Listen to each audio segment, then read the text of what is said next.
Muito prazer, eu sou o Luiz Carrilho e hoje a gente vai fazer mais um vídeo da nossa série de vídeos do Zero à Educação Financeira.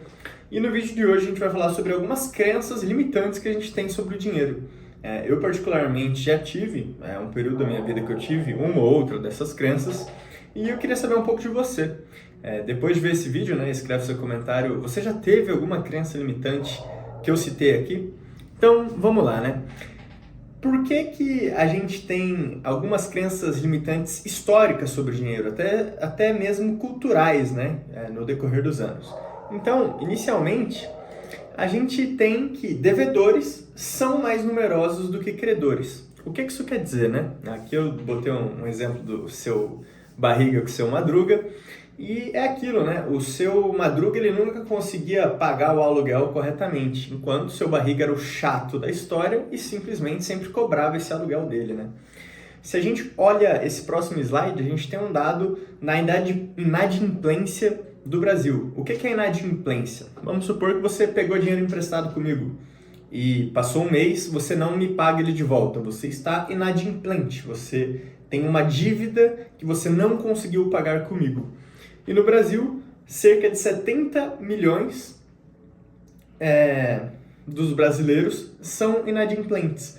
E praticamente 80% da população brasileira tem alguma dívida contraída. Não necessariamente inadimplência, mas não pagar a dívida, 77 milhões, o que é quase metade da população, arredondando um pouco para cima, E que outras crenças, O que acontece que pode fazer com que a gente tenha uma percepção ruim do dinheiro?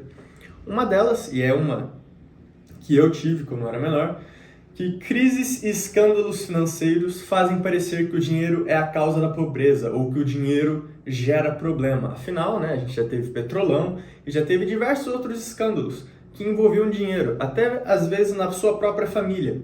Vai ter algum tio que pegou algum dinheiro emprestado e sumiu e a sua família não gosta daquele tio porque ele fez isso e às vezes você pode pensar, poxa, o dinheiro é a causa disso.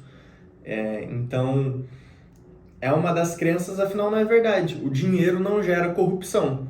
A corrupção pode sim envolver dinheiro, mas o dinheiro em si é apenas um meio de troca, como a gente já viu nas outras aulas. Ele é uma reserva de valor, mas em si ele não é corrupto. Ele não gera a corrupção por si só. E aqui, o homem da foto é o Barney Madoff, o maior esquema de Ponzi, que basicamente é pirâmide, já da história do dinheiro, girou em torno de 20 bilhões de dólares. E aqui a gente tem um gráfico que mostra praticamente a bolsa americana, vou dizer assim, as principais empresas de tecnologia, que é o S&P 500, e a gente vê que ele varia bastante, Ele até chegou a passar por cima do Madoff Strategy, que era o fundo dele, mas se a gente olha ali, ele quebra em 2008. E o que aconteceu, Basicamente, ele tinha uma rentabilidade muito segura, sendo que não fazia sentido dadas as taxas de juros normalmente nos Estados Unidos. E com a crise de 2008 foi descoberto o esquema todo de pirâmide, ele veio a ser preso. E muita gente quebrou por causa disso, muita gente saiu prejudicada, pois investia nesse fundo e por aí vai. Só que, qual que é o problema aqui, De certa forma, o Madoff, ele criou a Nasdaq, a principal bolsa americana, e ele era um cara rico, Então, para quê? Ninguém desconfiava que ele fosse fazer tudo isso. Mas a culpa foi do dinheiro ou a culpa foi da própria ganância dele? Bom, a culpa foi da própria ganância dele e, obviamente, do mercado, as pessoas comuns, como eu e você, não terem identificado certos pontos que não batiam muito bem nesse fundo, Afinal, todo esquema pirâmide dá, em algum momento, para perceber que aquilo ali rende muito, não faz muito sentido. Mas, a gente pode ter essa percepção que a culpa foi do dinheiro, mas não, a culpa foi da ganância pessoal dele. Mesmo que o dinheiro tenha movido ele a fazer isso. Mas o dinheiro, não fala no ouvido de ninguém, o dinheiro não faz isso com ninguém. E qual outra, crença limitante que a gente pode ter sobre o dinheiro? Bom, eu particularmente não sou católico, eu sou cristão, mas a Igreja Católica durante muito tempo proibiu a usura, que é o lucro, vamos dizer assim.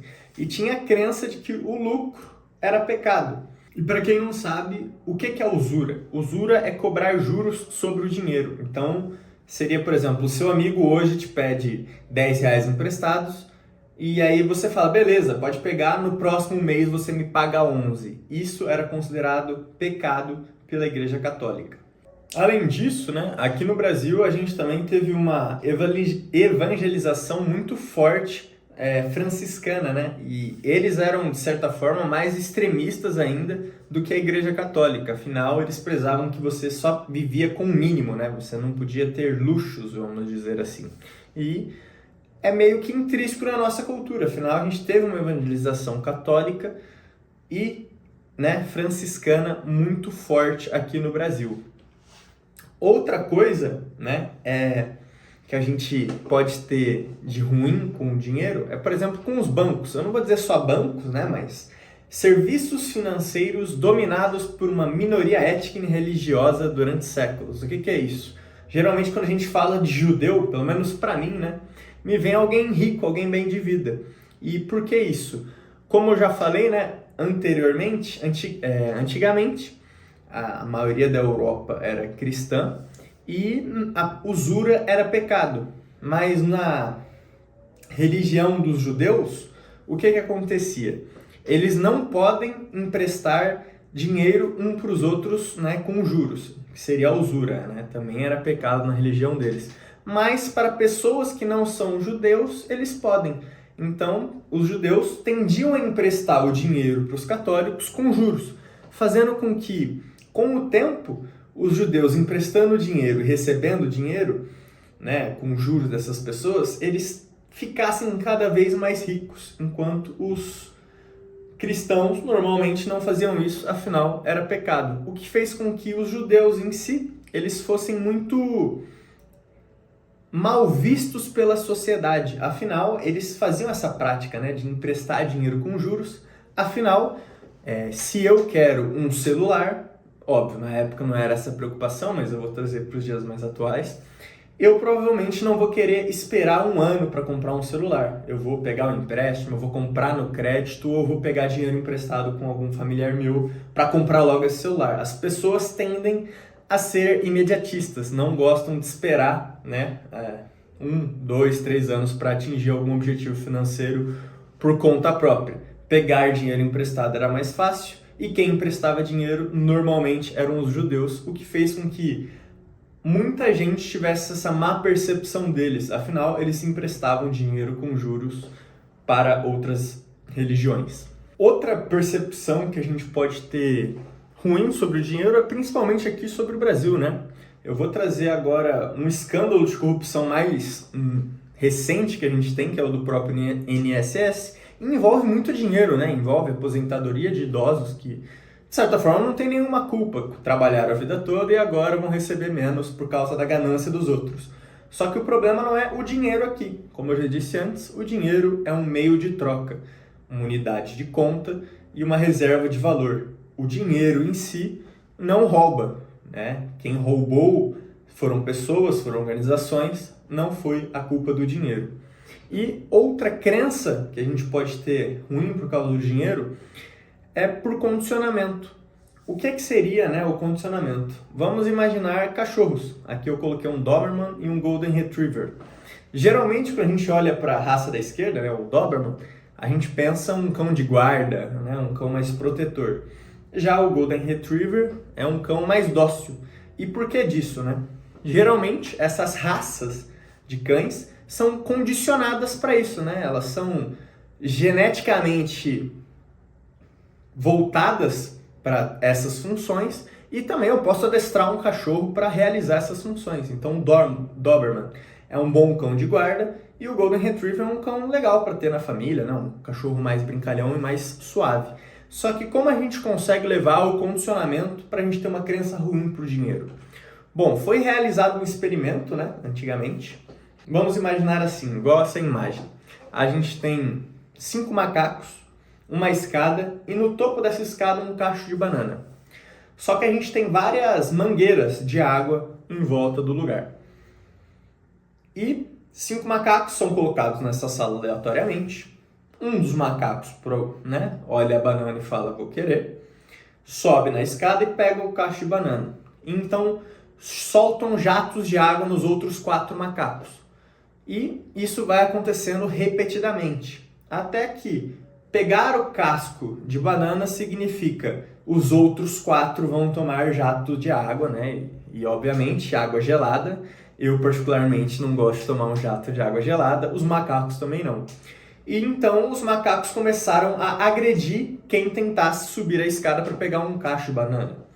O que fez com que nenhum dos macacos passasse a subir na escada. Isso eram 5 macacos, certo? Só que com o tempo, foram trocando um por um cada um desses macacos por outros macacos que não sabiam dessa regra, né? Que não podia subir na escada, porque se eu pegar o cacho de banana, os meus colegas vão tomar jato de água. Então, o que acontecia, né? Colocávamos esse macaco inocente, que não sabia dessa regra, e ao tentar subir a escada, ele era espancado pelos outros 4 macacos, fazendo com que ele também passasse a não subir mais na escada. Só que você percebeu o condicionamento aqui? O que acontece, né?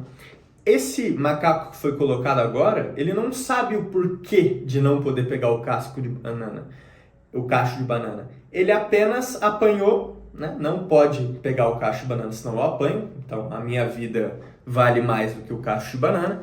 Então, e se alguém tentar subir, eu vou bater também, porque todo mundo está batendo. E o que eles faziam? Eles iam trocando os macacos, até que no final, os 5 macacos iniciais que sabiam o porquê de não poder subir a escada não estavam mais lá. Eram 5 macacos que não subiam a escada para não pegar o cacho de banana, sem saber o motivo. Apenas agrediam uns aos outros porque tentaram subir a escada. Isso é o condicionamento. E agora imagina assim, você foi criado por um pai ou por uma mãe que não tem uma boa relação com o dinheiro. Às vezes eles falam, não, quem tem dinheiro é burguês, quem tem dinheiro é ruim, quem tem dinheiro é ganancioso e por aí vai. O seu pai tem uma percepção negativa de quem tem dinheiro e você, né, querendo ou não, foi condicionado a ter essa mesma crença. Afinal, você ouviu isso a sua vida toda. Ou na escola, se você aprende errado matemática, quando você entrar na faculdade, você vai ser prejudicado. Isso com qualquer coisa na nossa vida. Se o nosso pai ensina, muito provavelmente a gente vai replicar. Então, o condicionamento é um dos possíveis motivos, né, as pessoas à nossa volta, da gente ter uma má crença sobre o dinheiro. Com essa história toda de condicionamento, eu acho que a gente chega num ponto muito interessante, que é uma frase de Carl Jung, né? Até você se tornar consciente, o inconsciente irá dirigir sua vida e você vai chamá-lo de destino. Então, enquanto você acredita que ter muito dinheiro é algo muito ruim, e vamos supor que você tem um salário alto, você ganha 5, 10 mil, você vai olhar e falar, não, eu vou gastar todo esse dinheiro porque eu ter dinheiro, eu guardar esse dinheiro para o meu futuro, vai ser algo ruim. Afinal, né, vamos supor que ganhando todo esse salário e investindo, daqui 10, 20 anos você acumule muito dinheiro, R$1 milhão, por exemplo, você vai ser uma pessoa ruim, afinal você tem muito dinheiro. Então, essas crenças limitantes do nosso inconsciente, por que eu tenho essa crença, sabe? Por que eu acho que ter dinheiro é ruim?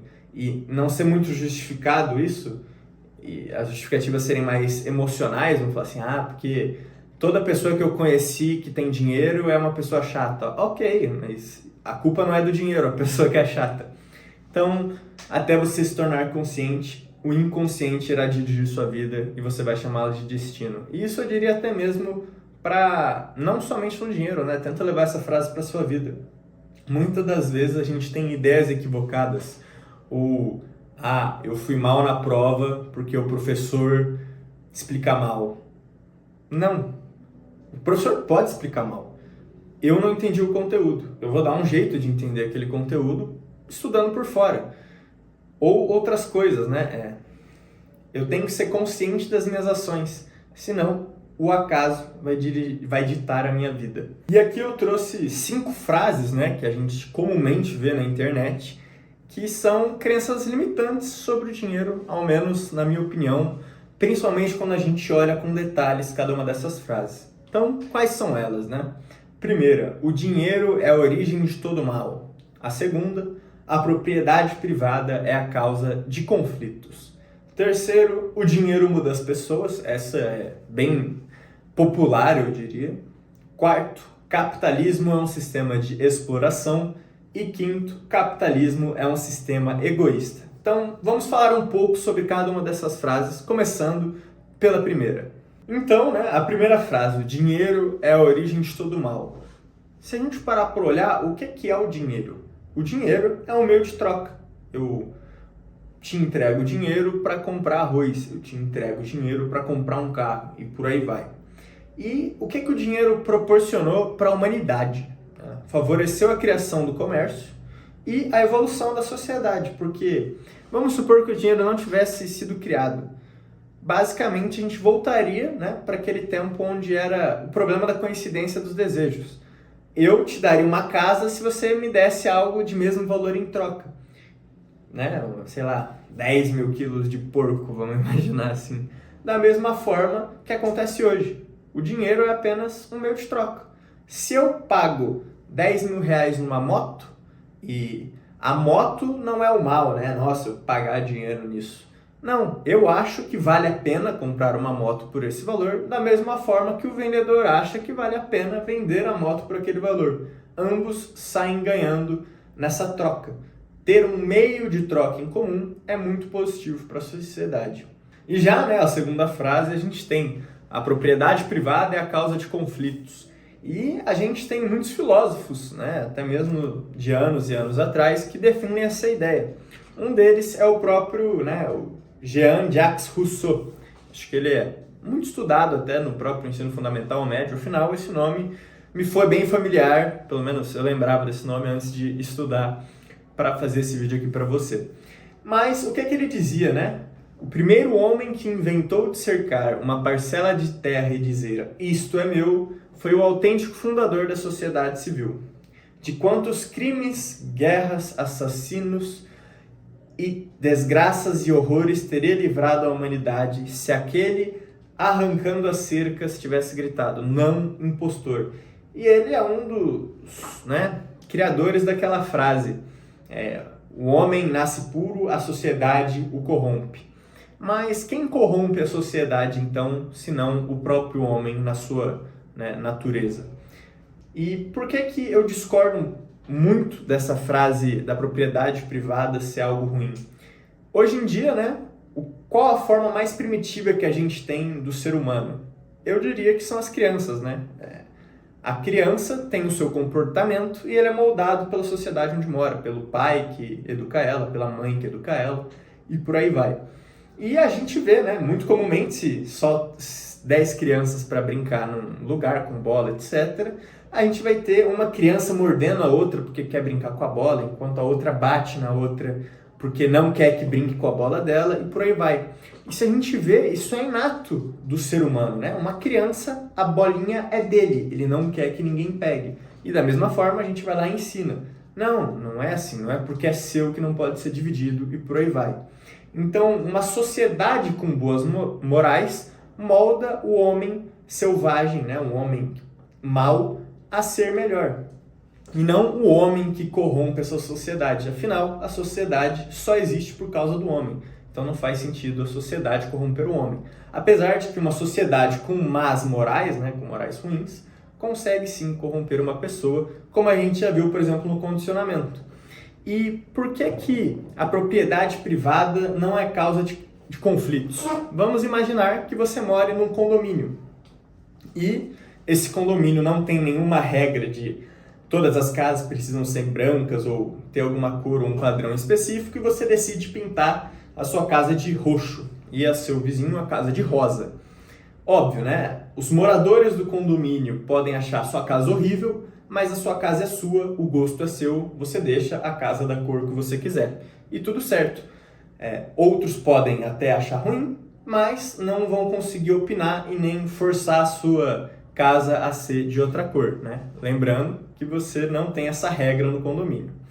Agora, a gente tem uma academia no condomínio, uma academia de uso para todos os moradores. E estão querendo decidir qual que é a cor que vai ser pintada essa academia. E você dá a sugestão de roxo, a sua vizinha dá a sugestão de rosa, e ninguém concorda com a cor que essa academia vai ser pintada. Então, aqui a gente consegue provar, de certa forma, que A propriedade privada é uma maneira pacífica de resolver conflitos. Afinal, na minha casa eu deixo pintado de roxo. No lugar público, eu não vou impor que, nossa, tudo tem que ser roxo. Concordamos que branco e preto são as cores mais comuns, cores mais neutras. Então vamos colocar essa cor. Na minha casa eu cumpro os meus desejos, as minhas particularidades, peculiaridades, e no ambiente público o que é de agrado geral. Então a propriedade privada não é causa de conflitos, e sim uma maneira pacífica de resolver conflitos. Outra crença limitante que a gente tem, né, eu mesmo acreditava nisso, e de certa forma é difícil não acreditar, né? Afinal é surpreendente às vezes o que o dinheiro pode fazer com uma pessoa, né? O dinheiro muda as pessoas. Mas não, o dinheiro apenas revela, em alguns casos amplifica o que as pessoas são. E eu consigo ver isso muito mesmo na minha própria família, né? De forma positiva. A minha avó sempre foi, pelo menos desde que eu era criança, uma pessoa muito próspera, né? Ela sempre teve o seu dinheirinho ali guardado, né? Nunca deixou faltar nada em casa. E ela sempre fez questão de compartilhar com os outros.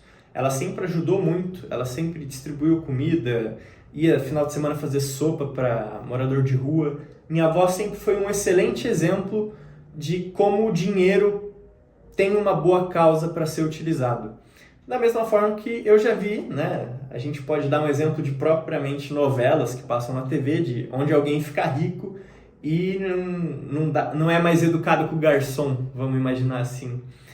E na realidade essa pessoa sempre engoliu o sapo a vida toda e agora não precisa engolir mais. Então ela joga fora todo o veneno que tinha dentro dela. Então o dinheiro não muda as pessoas, ele apenas revela, ele amplifica o que as pessoas verdadeiramente são. Então eu diria que se minha avó, né, duplicasse, triplicasse a quantidade de dinheiro que ela ganha por mês, muitas pessoas se beneficiariam disso, afinal ela é muito, né, gentil nesse quesito. Mas se uma pessoa gananciosa, uma pessoa ruim, que inicialmente poderia até não ter dinheiro, geralmente imagina os ganhadores da Mega Sena, né? Igual a gente já comentou sobre o condicionamento, de acreditar que eu não mereço ter muito dinheiro, então, ou ter dinheiro é ruim, então eu vou gastar tudo. Essas pessoas indulgem em muitos vícios, né? E o dinheiro some, às vezes até mesmo machuca as outras pessoas porque ganhou dinheiro, ou eu vou largar minha família, afinal, né, eu só falava com eles porque eu não tinha dinheiro. Então, tem muitos absurdos, mas o dinheiro em si não muda as pessoas, apenas revela. Ao menos é o que eu acredito e eu não vejo onde isso esteja errado. E, né, a gente tem essa, que é muito, muito comum hoje em dia nas redes sociais. O capitalismo é um sistema de exploração. E na realidade não. O capitalismo proporcionou o fim da exploração e da escravidão em boa parte do mundo. Tanto que se a gente estuda história, estuda um pouco o mundo como é hoje em dia, em que lugares existem escravidão? Em países mais capitalistas ou em países menos capitalistas, né? Sem o capitalismo. E outra coisa, né? Você concorda, abre aspas, em ser explorado, né? Já que a palavra explorado não é correta aqui, mas já que a gente tem que usar ela, você me fala, eu vou pagar 3 mil reais para você limpar a minha casa. Eu posso discordar e não fazer. Se ninguém quer fazer isso por 3 mil reais, você vai olhar e falar, bom, não achei ninguém para limpar minha casa por 3 mil reais. Vou oferecer 4 mil. E aí aparece um. Então não é um sistema de exploração. Óbvio que existem casos, né, onde você não tem a opção de recusar. Afinal, vamos supor que eu acabei de perder meu emprego, eu tenho 5 filhos, uma esposa e uma mãe doente. Então, eu preciso de dinheiro. Mesmo que as condições que você me ofereça não são boas, a minha situação faz com que eu seja obrigado a aceitar a sua proposta praticamente. Mas o capitalismo, historicamente, mundialmente falando, né, ele proporcionou o fim da escravidão em boa parte do mundo. E aqui a gente tem uma notícia sobre a situação da Venezuela. Novo decreto trabalhista da Venezuela equivale a trabalho forçado, critica AI. Essa notícia é de 2016. Então a gente consegue ver, né, que acho que o capitalismo não seria trabalho forçado. Ninguém força o padeiro a ir na padaria fazer o seu pão, e sim o benefício que o padeiro tem de ganhar o próprio dinheiro fazendo pão. O que nos leva, né, também a Coreia do Norte é um dos bons exemplos sobre a escravidão moderna. O que nos leva para a frase final: o capitalismo é um sistema egoísta. E na realidade, né, a frase não está super errada, mas o capitalismo é um sistema que usa o egoísmo alheio em prol da sociedade. Ele em si não é egoísta, mas ele usa do egoísmo alheio. Afinal, eu, se fosse um padeiro, não acordaria 3 da manhã, porque eu adoro acordar 3 da manhã, para fazer massa de pão, para você ter o seu pão quentinho 5 horas da manhã. Óbvio, eu posso sim gostar do meu trabalho, mas por que eu faço ele, né? Afinal, vender 5 da manhã vai me dar mais dinheiro, a maioria das pessoas vão trabalhar cerca desse horário para um pouco mais, fazendo com que eu precise acordar mais cedo. Então, o capitalismo usa esse meu egoísmo em querer ter mais dinheiro. Como eu consigo isso? Acordando 3 da manhã e preparando massa de pão. Para quê? Qual que é o benefício disso? Bom, você vai comer um pão fresquinho cedo, mas da mesma forma você vai pagar por isso e eu vou ganhar nesse seu pagamento. E por aí vai, né? Tudo que a gente vê na nossa sociedade. Então, eu espero, né, ter tirado um pouco esses limitações que a gente tem sobre o dinheiro, né, essas crenças limitantes. Ao menos com essas frases eu acho que as explicações foram bem concisas, principalmente essa parte do capitalismo, que é algo muito pregado hoje em dia nas redes sociais. E, né, por fim a gente tem uma frase do Adam Smith: não é da benevolência do açougueiro, do cervejeiro ou do padeiro que esperamos nosso jantar, mas da consideração que eles têm pelos próprios interesses. Que é aquilo que eu disse. Ninguém acorda 3 da manhã ou 2 da manhã porque gosta, mas sim porque tem um benefício em fazer isso, que seria eles ganharem mais dinheiro, que é o que o capitalismo proporciona. E no geral, era isso que eu queria falar sobre as crenças limitantes, né? As principais crenças que eu acho que a gente tem na nossa sociedade hoje em dia sobre o dinheiro. Eu espero que você tenha gostado do vídeo, principalmente se você tinha alguma crença ou parou para pensar, pô, verdade, isso acontece, ou eu já tive isso. E deixa aí nos comentários se alguma coisa dessas que eu citei aqui você nunca tinha pensado sobre, ou se você também tem o mesmo pensamento, ou se conhece alguém do gênero. E mostra o vídeo para essa pessoa, né? Compartilha com seus amigos, com o pessoal. E deixa o seu like se você gostou, se inscreva no canal, que é muito importante para mim. E é isso, eu sou o Luiz Carrilho, do Criando Histórias. Muito prazer e até o próximo vídeo, onde eu vou falar sobre oferta e demanda, algo muito importante, né, sobre o dinheiro.